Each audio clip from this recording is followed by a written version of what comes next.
दोस्ती का अगर नहीं है मिजाज, दोस्ती का अगर नहीं है मिजाज, दुश्मनी भी ना अख्तियार करो। मैं हूं संजय सिन्हा, आप देख रहे हैं खास बात इंडिया। इस बुलेटिन में आप तमाम दर्शकों का बहुत बहुत स्वागत है।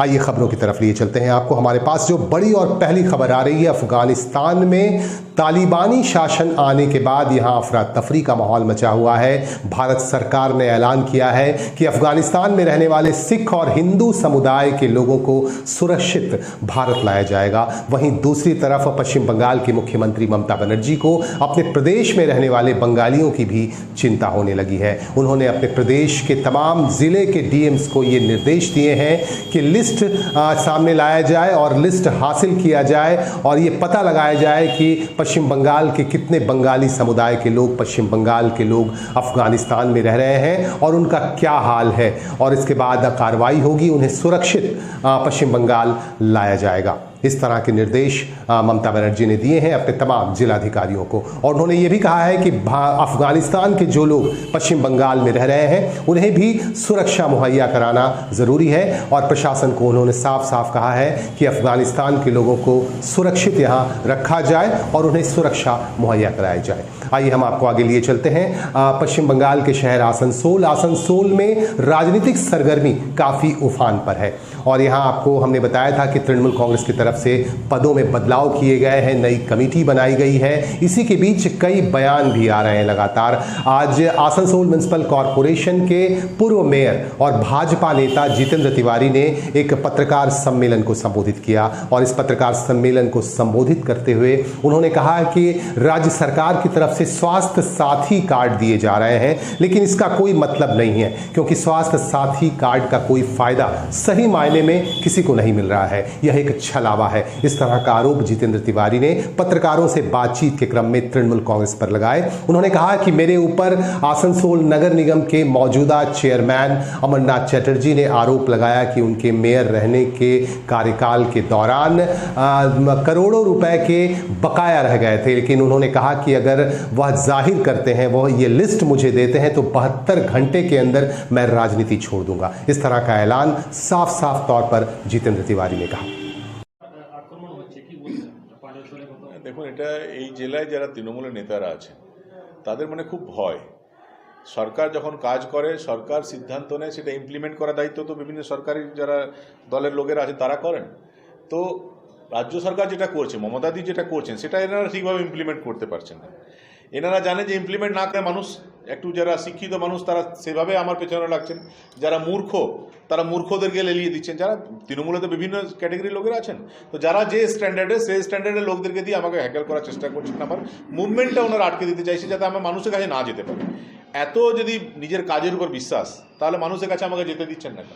মানুষের কাছে গেলে হবে কি, এনাদের ব্যর্থতা আমি তুলে ধরবো এবং এনাদের ব্যর্থতা ঢাকা দেওয়া যাবে। আর মধুমিতা যেটা বললো, আরেকবার বলি যে অমরবাবু যেটা বলেছিলেন যে 550 কোটি টাকা ডিউ আছে আসানসোল কর্পোরেশনে। আমি তো বলেছিলাম 72 ঘন্টার মধ্যে রাজনীতি ছেড়ে দেবো। এই আমার পথ আটকে আবার কি দরকার আছে? আপনারা যদি ওই তালিকা দিয়ে দিতেন তাহলে আমি তো রাজনীতি ছেড়ে দিতাম, আর তো যেতামই না কোথাও। সেটা তো দেখাতে পারলেন না, অসত্য কথা বললেন এবং ওই চেয়ারে বসে এত হালকা কথা বলা। আমি জানি যে আপনি নিজে বলেননি, হয়তো অন্য কেউ বলেছিল আপনাকে দিয়ে, কিন্তু অন্যদের কথায় চললে খুব মুশকিল আছে। অন্যদের কথায় জবাব তো আপনাকে দিতে হবে না। এখনও আমার কাছে বলতে হবে না, মনে মনে ক্ষমা চান, ঠাকুরের কাছে একটু ক্ষমা চেয়ে নিন যে আপনি ভুল কথা বলেছিলেন, ঠিক আছে? এবং এভাবে আমার মুভমেন্ট আটকানো যাবে না। আসানসোলের জনগণ যতদিন চাইবে যে আমরা মুভমেন্ট করি, তাদের পাশে থাকি, ততদিন আমরা তাদের পাশে থাকবো। এই তৃণমূল কংগ্রেসের কে কী করলো না করলো, এই কিছু লোককে আপনি দেখছেন প্রকাশ্য গালাগালি দিচ্ছেন, আটকে দিচ্ছেন, তারা তাদের নেতারা ওই স্ট্যান্ডার্ডে। আবার যারা শিক্ষিত আছেন তারা অন্যভাবে আটকাবার চেষ্টা করছেন। গোটা তৃণমূলই লেগে আছে এবং তার লেগে আছে তার মূল কারণ হলো যে আমি তাদের ব্যর্থতা প্রকাশ পেয়ে যাবে, দিদি জেনে যাবেন যে তারা ব্যর্থ। আমি যদি ঘুরি তাহলে তো অনেক কিছু যেটা সরকার জানতে পারছে না বা ক্যালকাটায় নেতারা আছে তারা জানতে পারছে না, সেটা তো প্রকাশ চলে আসবে যে এরা ব্যর্থ, এরা কাজ করে না, এরা মানুষের পাশে থাকে না। এটা যাতে কেউ না জানতে পারে, তৃণমূলের সিনিয়র নেতারা যাতে না জানতে পারেন যে এই জেলায় কী চলছে, সেই জন্য আমাকে আটকে রাখে। তো এটা করা যাবে না। আমি জনগণ চাইলে আমি তো ঘুরবই। আমাদের প্রাক্তন কাউন্সিলর মধুমিতা চ্যাটার্জি এর মূল বিষয়, আমাকে যে বিষয়টা বলতে পারছে সেই মূল বিষয় হচ্ছে বর্তমানে যিনি অ্যাডমিনিস্ট্রেটর চেয়ারম্যান আছেন মাননীয় অমরনাথ চ্যাটার্জি মহাশয়, উনি আমাদের পূর্ব মেয়র মাননীয় জিতেন্দ্র তিওয়ারি মহাশয়ের উপর 550 কোটি টাকার যে ব্লেম দিয়েছেন, সেই ব্লেমের এগেনস্টে আমি বলছি, উনি যে বলেছেন যে 550 কোটি টাকার যে ব্লেম দিয়েছেন, হ্যাঁ ডিউ আছে যেটা, সেটার ব্যাপারটা হচ্ছে যে তখন তো উনি তো চেয়ারম্যান ছিলেন, তখন তো সেই আসানসোল মিউনিসিপ্যাল কর্পোরেশন বোর্ডে উনি চেয়ারম্যান ছিলেন, উনি প্রশ্নটা তখন কেন তুললেন না? উনি তো চেয়ারম্যান ছিলেন, উনি প্রশ্নটা তখন কেন, আজ কেন এই প্রশ্নটা আসছে? যদি এসেই থাকে ভালো কথা, আমি মেনে নিচ্ছি উনি সত্যি কথা বলছেন। উনি যদি 550 কোটি টাকার যে ডিউ আছে সেটা যদি আমাদের পূর্ব মেয়রের উপর তিনি আঙ্গুল তুলেছেন, তো পূর্ব মেয়র কিছুদিন আগে প্রেস মিটিং করে ওনাকে চ্যালেঞ্জও করেছিলেন যে 72 ঘন্টার মধ্যে ওনাকে যে তালিকা লিস্টে ওনাকে তালিকা প্রকাশ করতে বলা হয়েছিল, তো উনি করলেন না কেন? উপর তিনি আঙ্গুল তুলেছেন, তো পূর্ব মেয়র কিছুদিন আগে প্রেস মিটিং করে ওনাকে চ্যালেঞ্জও করেছিলেন যে 72 ঘন্টার মধ্যে ওনাকে যে তালিকা লিস্টে ওনাকে তালিকা প্রকাশ করতে বলা হয়েছিল, তো উনি করলেন না কেন? আমার প্রশ্ন ওটা, আপনি যদি তালিকা প্রকাশ করেন তাহলে আমাকে বুঝতে হবে আপনি তাহলে ভুল কথা বলেছেন, আপনি মিথ্যে বলছেন, আমাদের পূর্ব মেয়র মিথ্যে আপনি আঙ্গুল তুলছেন। আপনি যদি তালিকা প্রকাশ করে দেখাতেন তাহলে আমি জানতাম যে হ্যাঁ ঠিক আছে আপনি ঠিক বলেছেন, কিন্তু আপনি যখন পারলেন না তাহলে আমাকে এটা মেনে নিতে হবে আপনি তার মানে সম্পূর্ণ মিথ্যা কথা বলেছেন। এবং আগামী দিনে এই মিথ্যে বলার আগে একটু ভেবেচিন্তে বলবেন এবং সমস্ত প্রমাণ নথি তথ্য সমস্ত কিছু নিয়েই যেন বলা হয়, এইটাই আপনার কাছে আমার আবেদন। आसनसोल के तृणमूल कांग्रेस कार्यालय में आज एक प्रेस मीट की गई। प्रेस मीट को संबोधित कर रहे थे पश्चिम बर्धमान जिले के नए पदाधिकारी, और नए पदाधिकारियों में आपको बता दूं कि नए चेयरमैन बनाए गए हैं कुल्टी के पूर्व विधायक उज्ज्वल चटर्जी, अध्यक्ष बनाए गए हैं बाराबनी के विधायक विधान उपाध्याय, जबकि दूसरे कई पोस्टों पर भी तब्दीली की गई है। और इस मौके पर खास तौर से मौजूद थे नए जिला अध्यक्ष विधान उपाध्याय चेयरमैन उज्ज्वल चटर्जी, और आसनसोल म्युनिसिपल कॉरपोरेशन एरिया के प्रभारी बनाए गए वी शिवदासन उर्फ दासू, और इसके अलावा दूसरे नेतागण भी मौजूद थे। इन तमाम नेताओं की मौजूदगी में पत्रकारों से बातचीत की गई। पत्रकारों से बातचीत के क्रम में इन पदाधिकारियों ने ये कहा कि अब संगठन को और मजबूत बनाया जाएगा, क्योंकि जिस तरह से टीम को काफ़ी बेहतर बनाया गया है और पश्चिम बंगाल सरकार की तरफ से जो निर्देश दिए गए हैं उन निर्देशों के बाद यहाँ टीम को काफ़ी मजबूती मिली है, अच्छे लोग जुड़े हैं। इसके बाद संगठन को और मजबूत बनाए जाने की ज़रूरत है। इस दौरान अभिजीत घटक मौजूद थे जो INTTUC के जिला अध्यक्ष बनाए गए हैं। उन्होंने साफ साफ आरोप लगाया भारतीय जनता पार्टी पर, और उन्होंने कहा कि पूर्व मेयर जितेंद्र तिवारी पर उन्होंने आरोप लगाते हुए कहा कि जितेंद्र तिवारी तो आतंकवादी हैं, आतंकवादी से उनकी तुलना की है। हालांकि इस पर किसी तरह की कोई प्रतिक्रिया अभी तक जितेंद्र तिवारी की नहीं आई है, लेकिन अभिजीत घटक ने उन्हें आतंकवादी से विभूषित कर दिया।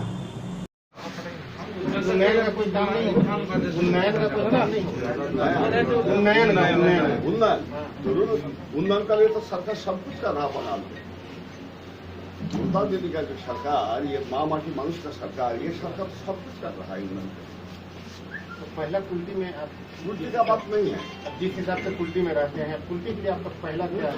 कुल्टी के आपको जो करना है जरूर करेंगे, जो जरूरी काम है वो जरूर करेंगे। कुल्टी में जैसे पानी का काम चल रहा, अभी बाकी है चल तो रहा, और क्या पश्चिम बंगाल सरकार क्या है, ममता दीदी ने किया আরো সুন্দর করার জন্য ওখানে অনেক আমরা জলের করেছি, লাইট দিয়েছি, সব কিছু করেছি।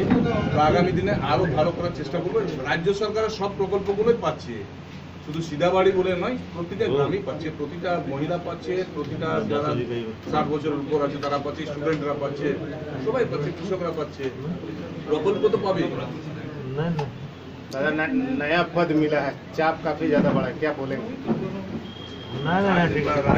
থেকে রাজনীতির সাথে যুক্ত আছি, যুক্ত ছিলাম, এখনো আছি। পার্টি তো নিশ্চয়ই ভালোভাবে করবো, সবাইকে সাথে নিয়ে করবো। আমার যারা প্রবীণেরা আছে, প্রবীণেরা সবাই আমার বাবার সাথে রাজনীতি করেছিলেন, তো তারা রয়েছেন, তাদের আশীর্বাদ নেব। এবং আমাদের জুনিয়র যে আমাদের ঠিক করিয়েছেন কিন্তু সেই কাজের পেমেন্ট করেননি, সেই পেমেন্টটা এখন বর্তমান বোর্ডকে করতে হচ্ছে। এরা করে গেছেন, উনি যে পেমেন্টগুলো বাকি রেখে গেছেন সেই পেমেন্ট উনি করবেন না এখন এলাকার উন্নয়ন করবেন, সেই কারণেই এই কথাগুলো বলা হয়। উনি কিন্তু বলছেন আমি যতটুকু আছে আমি সবই, কিন্তু ডিউ নাই আমার পক্ষে, মানে যতক্ষণ আমি শাসন করেছি ততদিন আমরা সবাই টাকা দিয়ে দিয়েছি। ওনাকে জিজ্ঞেস করেন না যে ও যে ঠিকাদারগুলো আজকে কর্পোরেশনে ঘুরে বেড়াচ্ছে পেমেন্টের জন্য, তাদেরকে জিজ্ঞেস করলে জেনে যাবেন তার কত টাকা বাকি আছে। টেন্ডার বিনা ওয়ার্ক অর্ডারে কফি হাউস তৈরি হয়েছে। আজকে ওনাকে বলুন না, উনি একটা কাগজ দেখাবেন যেখানে কফি হাউসের টেন্ডার হচ্ছে বা ওয়ার্ক অর্ডার হয়েছে। তো এই ধরনের অনেক কাজ উনি করে গেছেন মৌখিকভাবে। জরুরি ভিত্তিক কফি হাউস জরুরি ভিত্তি নয়। একটা পাইপ ফেটে গেল, সেই পাইপটাকে ঠিক করতে হয়, সেটা জরুরি। ঠিক আছে, কোথাও লাইট বন্ধ হয়ে গেছে, সেই লাইটটা লাগাতে হবে জরুরি ভিত্তি। কোথাও পাম্প খারাপ হয়ে গেছে, জল তুলতে পারছি না, সেটা জরুরি ভিত্তি হতে পারে। একটা কফি হাউস তো কোনো জরুরি ভিত্তি হতে পারে। एक मिनट इसके बाद बोलो एक लाइन बोलছি যে লোক আপনাকে বলেছিল 5 বরস 6 বরস পহলে ও কি ছিল, 6 বরস পরে কি হয়েছে, তো কত দুর্নীতি কে করেছে যার মধ্যে আপনার সবাই জানে। 5 বরস পহলে ফুটপাতে ছিল, আজকে মহলে আছে, কত থেকে হয়েছে? আকাশ থেকে টাকা পড়ে গেছে নাকি? হ্যাঁ,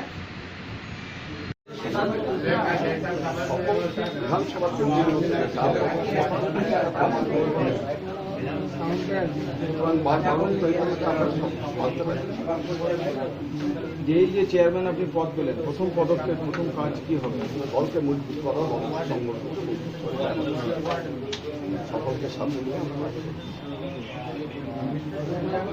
দলের সিদ্ধান্ত এক মানুষ এক পদ, সেক্ষেত্রে আপনি দুটো পদ নিয়েছেন, মানে দল আপনাকে দিয়েছে, বিষয়ে আপনার কি বলবেন? মানে একটি ভাইস চেয়ারম্যান রয়েছে, আপনি প্রশাসনিক কথা যেহেতু আছেন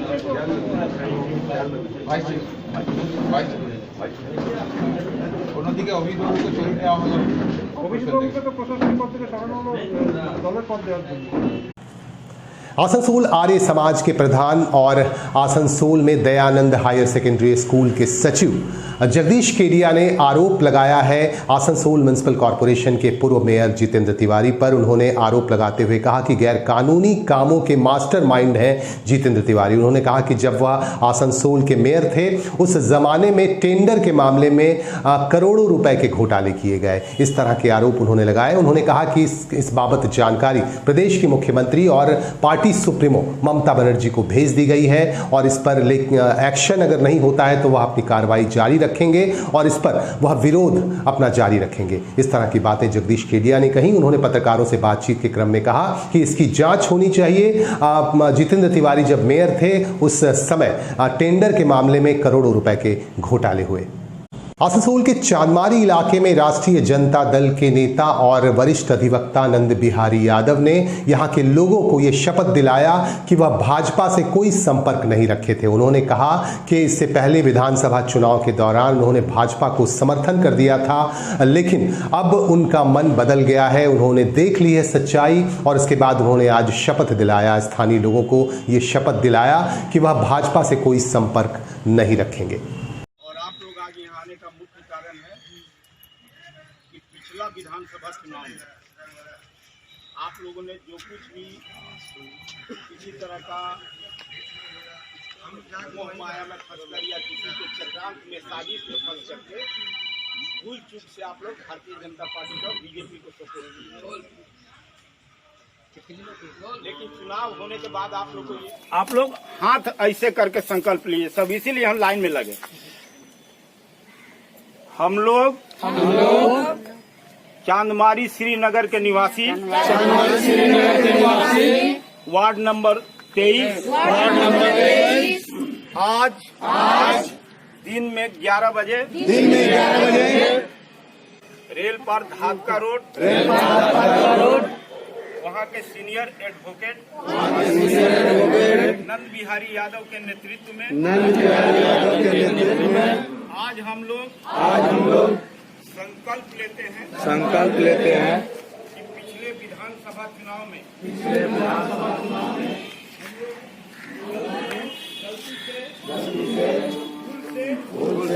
बीजेपी बीजेपी का समर्थन किए थे, लेकिन चुनाव के बाद हम लोग को सच्चाई पता चला कि भारतीय जनता पार्टी एक भगवा आतंकवादी पार्टी है। देश समाज गरीब, दलित, पिछड़ा, अल्पसंख्यक, आम जनता का शत्रु है। इसलिए हम लोग आज संकल्प लेते हैं इस भाजपा को आज दाह संस्कार और उसका क्रियाक्रम हम लोग करते हैं। इसके बाद भाजपा से हम लोग का कोई संबंध नहीं रहेगा। हम लोग यह भी संकल्प लेते हैं कि भारत के संविधान के प्रस्तावना के आधार पर धर्मनिरपेक्षता एवं समाजवाद के आधार पर चुनाव में एक बहुत बड़ी भूल हो गई थी। हम लोगों ने भाजपा का समर्थन कर दिया। आज हम लोगों को पता चला कि भाजपा एक सांप्रदायिक पार्टी है। ये भाजपा का समर्थन करना हम लोगों के लिए का एक बहुत बड़ा भूल था। हम लोग अपना भूल स्वीकार करके आज प्रायश्चित कर रहे हैं। ये भूल हम लोग दोबारा नहीं करेंगे और आज के बाद हम लोगों का भाजपा से कोई संबंध नहीं है। भाजपा एक सांप्रदायिक पार्टी है और हम लोगों का गलती से अगर किसी को दुख पहुंचा हो, किसी को तकलीफ पहुंचा हो, किसी को नुकसान पहुंचा हो तो हम लोग उनसे हाथ जोड़ के क्षमा मांगते हैं दोबारा, और ये भूल हम लोगों से नहीं होगी। और भाजपा के तरफ हम लोग कभी भी नहीं देखेंगे। मालदा में दुआरे सरकार के कैंप के दौरान भगदड़ मच गई, जिसमें 2 बच्चों समेत 9 लोग बुरी तरह घायल हो गए। सभी को अस्पताल में दाखिल कराया गया है। आपको बता दूं कि आज लक्ष्मी भंडार का फॉर्म लेने के लिए बहुत सारे लोग यहां जमा हुए थे, लेकिन इसी दौरान भगदड़ मच गई और भगदड़ मचने से 9 लोग बुरी तरह घायल हो गए। और इन्हीं खबरों के साथ, इन्हीं बातों के साथ हमें दीजिए इजाजत। जल्दी होगी आपसे मुलाकात। नमस्कार।